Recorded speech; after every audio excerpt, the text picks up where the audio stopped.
It does, okay, but I think it might even be a fair question. What happens if this movie's an hour and 45 minutes and it only did that at the very end? An elevator take projection. Hey, welcome. We're all here. It's Adam, it's Donovan, it's Natalie. We are the host of Taking It Down, the streaming and TV podcast. Well, speaking of streaming, we're going to talk about this Netflix movie. It was released this past weekend, Leave the World Behind. It's directed by Sam Esmail. You might know him if you watch Mr. Robot or the show Homecoming on Amazon Prime Video. First season of Mr. Robot, I can highly recommend. First season of Homecoming, I can highly recommend. I just didn't see the second one, so I can't tell you much. This movie, Leave the World Behind, stars Julia Roberts, Ethan Hawke, Mahershala Ali. It's on Netflix, based on the book with the same name, produced by Barry and Michelle Obama. You heard of him? I have heard of him.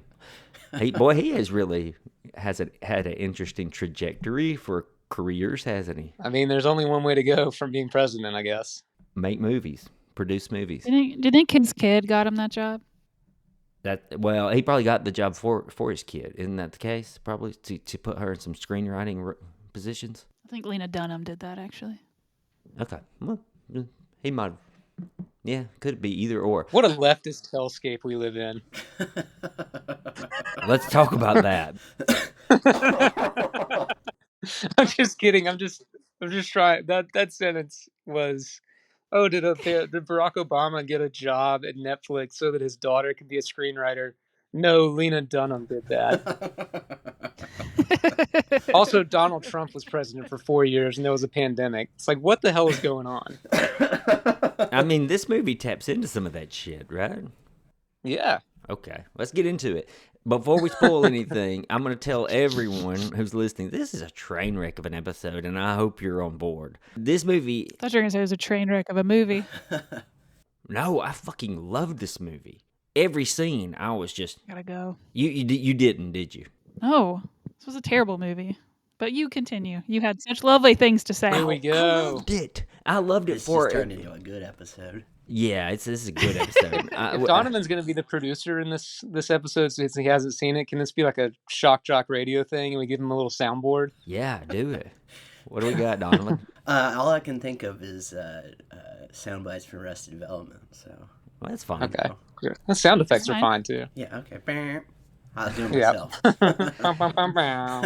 Boy, it's going to be fun to edit this episode. This movie is 2 hours, 20 minutes, and I did not find a second of it boring, and I can't figure out where Adam lies on this. Jump in here. Just general thoughts. Did you like it? Am I solo here? Okay, so after it ended, among other things that Natalie said that I'm sure we will get to, she said that felt about 20 minutes too long, in addition to these other problems that I have with it.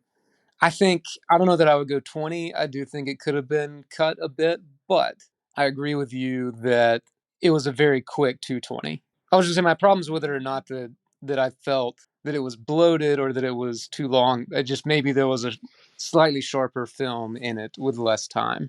My comment on the time was less about the runtime and more about there were so many prolonged, overdone camera tricks that had you cut some of those down, you could have cut 20 minutes off the movie. That would have been my main complaint. You said, what are my feelings about it? And I would start by complaining about the need for every shot to be spinning into place. I don't know. Everything felt too clever.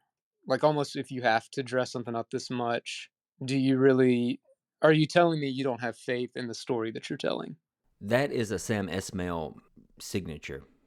He uses stylized camera work. He's in Mr. Robot, he did this way more, this thing I'm about to mention. He would frame the character so small on the screen or in one corner, so out of your main focal point. You had to find them sometimes. Like you'd hear a voiceover and you'd think, okay, well, where is he? And then he would be tiny in the left-hand corner.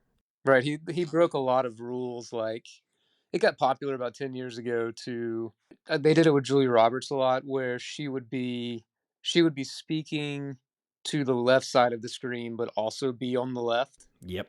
So the classic thing would be to put the person on the right to make you feel like you're seeing half of the conversation. They did that a lot, but that was like the tip of the iceberg of like rules that were broken from Cinematography 101. Like what you're talking about putting them, they maybe just put their head in the Yeah. frame. Real strange, which I don't mind framing stuff like that, but I do agree with Nat that the spinning camera work, all of that got a bit tiresome.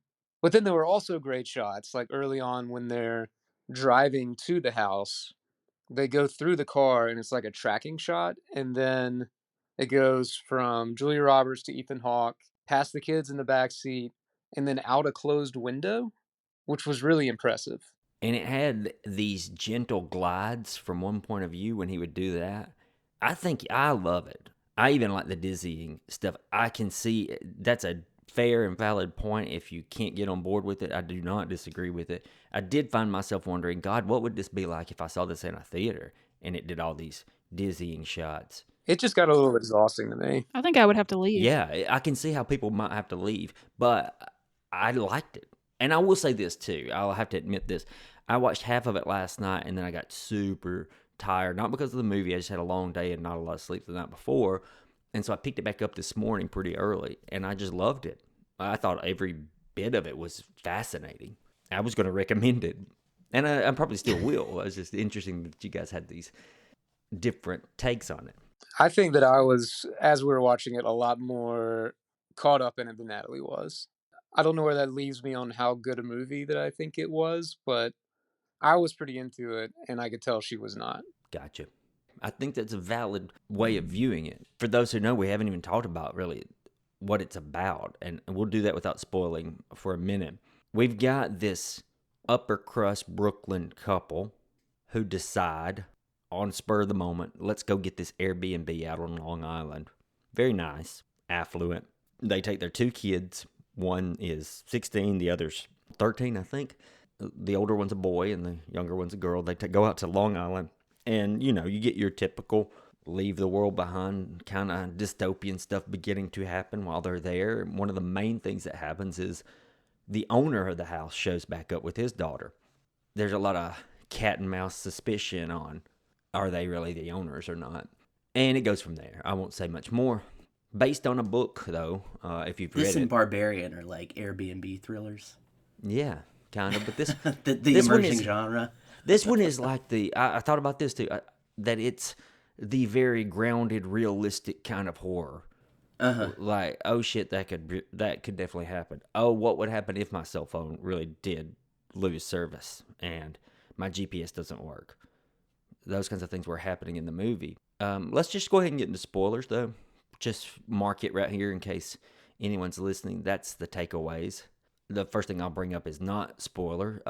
So I loved how Esmail, created tension with the editing, and I guess that's something that y'all also found just too much, too jarring, or just too much of, too trying too hard. Really, is that the editing specifically? Like how he would use. There were two big scenes where he did it, where GH sees the plane coming in, and then the kids are in the woods, and Clay is getting bombed with pamphlets from a drone. Remember this scene? And it's just cut between all of those four different people. I didn't mention that Julia Roberts is back at home talking to the daughter, and that just built tension. It felt like a really great episode of TV that's going to leave you in a cliffhanger. But of course, this is a movie, so they're not quite going to do that. Editing and cinematography, you're separating those, right? Oh yes, Yeah. 100% here. Yeah. The edit of he seemed to bring things to a boil several times on independent storylines Right.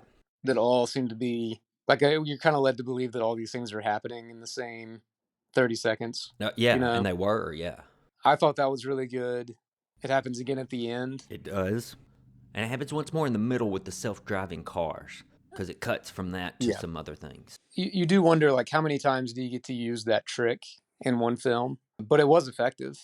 I don't want to complain too much about it. That sequence that you're talking about specifically of the pamphlets falling and everything else that was going on, the plane falling, that's one of the more memorable 2 minutes in the whole thing. It did. Okay, but I think it might even be a fair question. What happens if this movie's an hour and 45 minutes and it only did that at the very end or right at the climax? Yeah. And you might have just a stellar movie for you guys, in your opinion. Well, I don't. It's like it's almost like using like a key change in a song. Like how How many times do you get to do that and have the emotional payoff that you're looking for? Maybe every time, because this one used it could be a bit claustrophobic at times when it was only not claustrophobic, but very micro in its view of something that appeared to be national, probably global. And the times when it zoomed out, there was big payoff in the ways that that was like I'm thinking of the when it happens the last time or anytime that they zoomed from Long Island and you could see New York in the distance. That was another fun editing trick that he incorporated well. Sometimes in tandem with those boiling moments that you're talking about, and sometimes not. But yeah, and he picked two specific families to say this is who we're going to examine if this were to happen. And the book, I'm sure, is where this comes from, of course. Julia Roberts, I thought it was smartly written dialogue, but did you not think so? Natalie's got to get some of her hate in here eventually. I keep waiting for her to jump in because I know she has an opinion on all this. My only, I think Julia Roberts was I great do too. in this movie. She's not going to let you down. No, but it was a little odd to me that there was a through line, and honestly, it seems like the most important storyline because of the ending of the kid being obsessed with watching Friends. And did she not notice her mother was in a few episodes? That's all I could think about. That's a good point. How meta can we make this? I forgot she was in a few episodes. That had to be stripped from the book. Apparently, I have not read the book, obviously, but I was honest. I just kept thinking, God, how much money did they have to pay for get Friends clips in this movie? But no, I thought that the dialogue was pretty smartly written. Could be taken word from the book, because they would talk like educated people talk without being too over the top with it. I don't know. There were times when like they would end a scene with just like a weird like obscure saying, Yeah, like old girl laying in bed and she would just say something bizarre and then the camera would pan down. It's like what? This is dumb. Like this is trying so hard to be something clever and it's just I can see all the lines. All the strings are are visible. Natalie said Yeah. something about what you phrased it really well. What did you say? I said this after we watched the trailer. And then I said it again after we watched the movie as a confirmation that this movie looks like it's going to be too good to be bad good and too bad to be good. And I still stand by that. That's good summation. And I love a disaster apocalypse style movie. I consume a lot of that. And this was trying to do that smartly, and it came off like an M. Night Shyamalan, The Happening. It did feel like that at times, but minus the hokey, mysterious voodoo stuff that can crop up in his. There were hints at that when all like the animals were doing weird stuff. The Like that is some M. Night Shyamalan footprints everywhere you go. Yeah. What do we think was going on with the animals? Well, they say, don't they? Didn't they say that there were certain? They made some weird, obscure comment, just like a backhanded, like it could mess with the migration patterns. Why? Why would it mess with the migration patterns? That made no sense to me. That didn't make sense. It didn't make sense. And why would all of the deer surround them and then like the head deer walk up to them? The head deer. He's the deer that signs the other deer paychecks. He was. I mean, he was like clearly the boss deer. Why are you laughing Yeah, he at that, was. Matt? I don't know. It's just a weird way to phrase it. The head deer. The biggest one with the biggest. I mean, it almost looked like an elk or something. They all like parted. The sea parted. The deer sea parted so that this one could come up and examine them. Do we hear how absurd this conversation is? Yeah. Because this is this Well, movie. and the little girl kept saying like this. They're trying to tell us something. What cryptic secret? They weren't. I honestly think that it was in there to maybe allude to some of the things that the movie was trying to say. If you were to give any animal logic and reasoning that humans have, they're going to become the worst animal because survival trumps empathy. And I just thought that the nature was a hint at that kind of thing, but forcefully done, yeah. Well, but the animals had the deer at least had organized and were clearly surviving together, which was the opposite of Because they don't have the reasoning of humans, I guess. I don't know. Well, I also didn't know if it was trying to use like nature is innocent, not in the like sweet and fluffy kind of way, but like innocent as in like we have become corrupted from our true form, and nature is the right way to be. And like with humanity is about to do something that destroys it but takes it back. I mean, what were they getting at? Yeah, it was something like that. I couldn't quite put my finger on it. That just feels very out of place in the movie. Julia Roberts' character, what was her name? Julia. Yeah, Julia. I know everyone's name except for hers. Imaginary numbers moving around imaginary money to get imaginary success. That to me was a good line, but this movie also seems to say that the repercussions of all that are very real. Of having money. Well, when the shit goes down, when all that shit goes down, cue Cypress Hill here. When the shit goes down, no one's really in control. Yeah, but some people can afford to be in mansions in Long Island away from the shit. Yeah, that's true. If nothing else, I hope you guys took away that if when digital goes, you better have a good vinyl collection. Good vinyl or a good DVD collection. Yeah, that too, with friends. So when the son Archie, when he starts pulling his own teeth out, Didn't love that. that's the shit of nightmares. Didn't love like that. literal. Oh, I put my hand up to block it because I couldn't stand the pulling of the teeth. Nah, I hated it. But I mean, it could have gone full on surreal nightmare, like you said. Like that's up there with like, I need to run and I can't kind of stuff. Am I the only one who has the nightmares about your teeth falling out? I've never had that one. I've had that I one. hear it's common, but I've never had it. I've had it, I think. Yeah, it's horrible. So what'd you think of the final scene? The girl gets into the bunker. Everyone's scattered still. They don't know where she is yet. She watches her friend's episode. What'd you think of that? Come on, Nat. No thoughts. There's nothing to think about it. It's not saying anything. It's not doing anything. It's just the end. Who cares? You know what I did? You guys are gonna laugh. You know what I did? You cried. I clapped my hands and said, "Bravo!" You clapped. You definitely clapped. clapped. You clapped along with the Friends theme song, and then you stood up at the end and No, clapped I like the hate that damn theme. plane landing. That theme song is horrible. I didn't clap like clap. I just clapped my hands together once and said, "Bravo!" I thought it was good. Like Bert Cooper.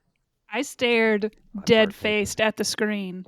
And then I texted you and I said, "You better damn well watch this movie. 'Cause if I watch this for no reason, I'm going to be upset." Oh, I watched it. Loved it. Other than Archie pulling out his own teeth. Man, Natalie is foul over this episode. I'm sorry. No, this is This was so bad. This is good This TV. is a bad here. one, guys. She didn't weigh in on the editing question, and I'm curious at what point. Why do you feel like it didn't? I understand what you're saying, that it wasn't bad enough to be good, because I have also sat through these disaster movies with you where it's just like, we joked. It's candy. Yeah, it's candy, and like when the the boat starts coming towards the beach, and it just slow motion turns to destruct. Donovan, the whole thing starts with, "Oh, look, there's an oil tanker. Huh, it seems kind of close."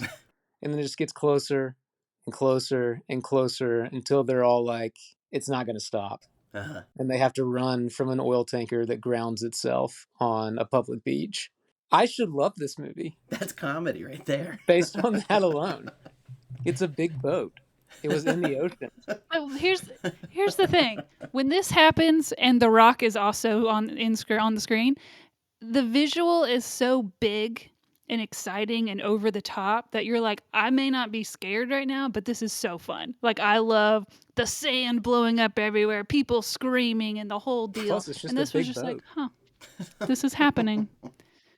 And it seemed like every supposedly tense moment was just like so underplayed that if they want people to have fun at this thing, you got to make it bigger. You got to make it, it's got to be a little cheesier. See, that's actually, speaking specifically about the boat scene, I would disagree with that, because the way that everyone reacted, like from going from, "Oh, that's not going to hit us," to, "Oh shit, grab everything and run," to the kid taking his phone out. You're kind of waiting on him to do that, and he did it. And then it just shows them in an orderly evacuation, because that's really what would happen, not like anything exciting. Yeah, but who wants to watch that? And then from that point on, like you would think, okay, now we can raise the stakes and now everything should be a little scary or like a little tense or exciting. And it just wasn't. Everything was played in this like just very slow, hey, here's this weird thing that's happening. I guess we'll sit here and watch it happen. But see, I think Like this was such a monotone movie to me. the fallout from that was that the parents were freaking out, but the kids just kind of went on with their day. They wanted to go swimming again in the pool, which is like fairly accurate to. I mean, don't you think the kids were just like? But the parents were also like not that worried. They're over there getting drunk every night. I mean, did you go to Publix after the tornado in Tuscaloosa? You literally couldn't buy I beer mean, fair point. on April 27th. Well, this is, I'm not even joking. It's like that's exactly how. I mean, how many people were joking? Well, not even really joking, but when the pandemic started, waking up every day like, am I kind of hungover or do I finally have COVID?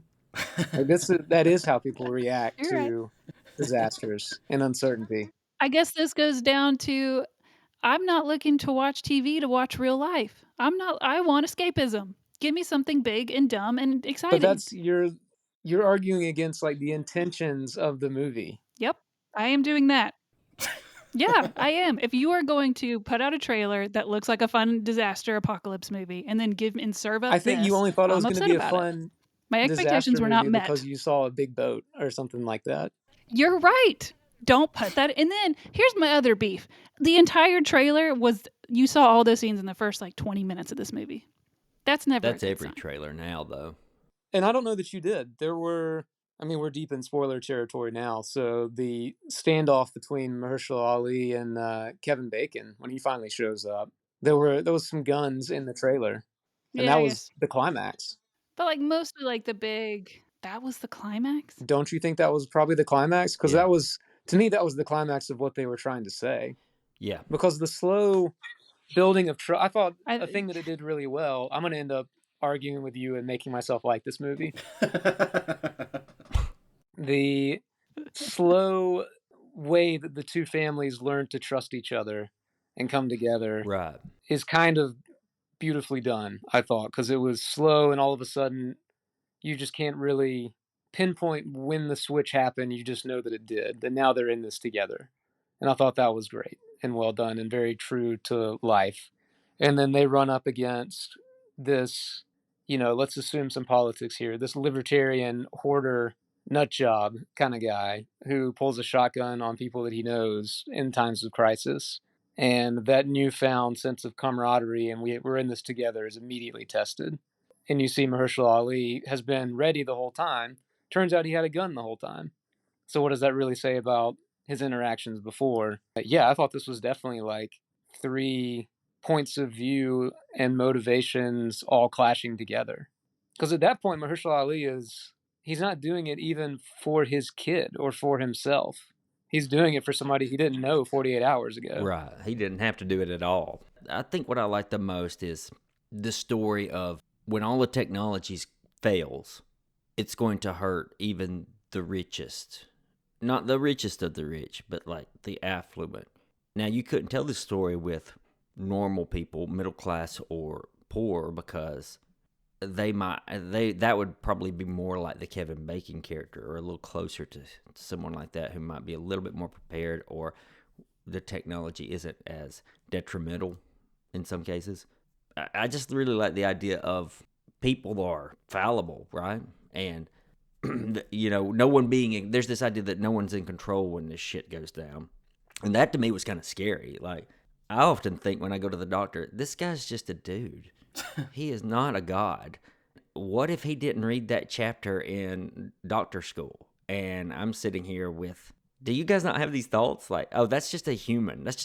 I go home and fart and shit, and he probably does too. Why am I relying on him? Do you ever think these things? Oh, yeah. Or is it just me? No. Well, okay, so this movie tapped into that part of my brain well enough for me to go, wonderful. I'm interested. I'm leaning in. I thought it was definitely aided by some stellar acting, pretty much all the way around. For sure, 100%. But because you put Ali on screen, get him talking to Julia Roberts, or vice versa. Put Julia Roberts on screen, get her talking to Mahershala Ali or Ethan Hawke. here. I'm watching it. And that's why I did not watch the trailer. I didn't even know much about this movie. I just saw the day it was released, the cast list is based on this book, and I said, "Oh, I'm going to watch that." That's exactly what happened. So, and I ended up liking it. I think I did too. I thought the cast was great. I think they made one casting mistake, Go on. and that was casting Kevin Bacon. Nothing against Kevin Bacon, Why though? but when you have a scene that's that like, I guess it was tense, You guess it and they're was tense? They were aiming guns at each other, jumping. Natalie. You guess it was tense? Hold on. That was supposed to be tense. There you go. And the framing, the You still camera couldn't give work, it the credit for pictures. actually being tense. Anyways, Uh-huh. if you're going to have that many cuts between Ethan Hawke, Mahershala Ali, and Kevin Bacon, two of those people need to not look exactly alike. That's fair. That's my beef. Oh my That's God, my beef. That'll be my last comment. No. That crossed my mind. I thought, man, they kind of look alike, don't they? You are right Yeah. on the money. Okay, I'll agree with you on that point. And the dizzying camera work, I think I think that's a big thing. If that's kind of cinematography gets on your nerves, then this is not for you. I just thought it was overused. It was, yeah, I can see that. Okay, if you pulled it back by 10 to 20%, it would have been easier to stomach, I think. I think me knowing Ismail's way of filming, I was just expecting it already. I figured he would do all kinds of things like that. Well, we watched a good bit of the first season of Mr. Robot. Oh, okay. It was still just, I mean, it just felt like every scene, especially in the front half of the movie. I'm thinking specifically of Julia Roberts walking into the house for the first time and the way that the camera followed her. It's like, man, we didn't got to do all this. Come on. With Mr. Robot, I guess he had a smaller budget, so you didn't see quite as much as this. I bet he would have done more of it there too. All right, well, that's what we think on Leave the World Behind on Netflix. Take your pick and run with it. You can watch it or not. Donovan, what did you think about this conversation? Gold. Write it in cement, he says. They're so good. All right, we'll see everyone next week. Next week we got everything I think mapped Wade out. and Natalie were so far apart from each other. I'm sorry, I can't stop thinking about this. That's why we do it. That's why we do it live. This is not rehearsed. This isn't rehearsed at all. That's the word. Next week we got ideas. We got ideas on what we're going to be doing. We're going to catch up on the Curse and talk about several episodes, and then we'll do 2 episodes of Fargo. Those things are set in stone, and we'll be back next week. And then the next week after that, we're off. I think that, if my math is right, that might even be close to Christmas, and that's why we're off. So we'll see everyone. See you on YouTube, and we'll also talk to you via your podcast app. Y'all want to shout out anybody real quick? You might want to say hello to Jalen Milrow. Roll Tide. That's our ending.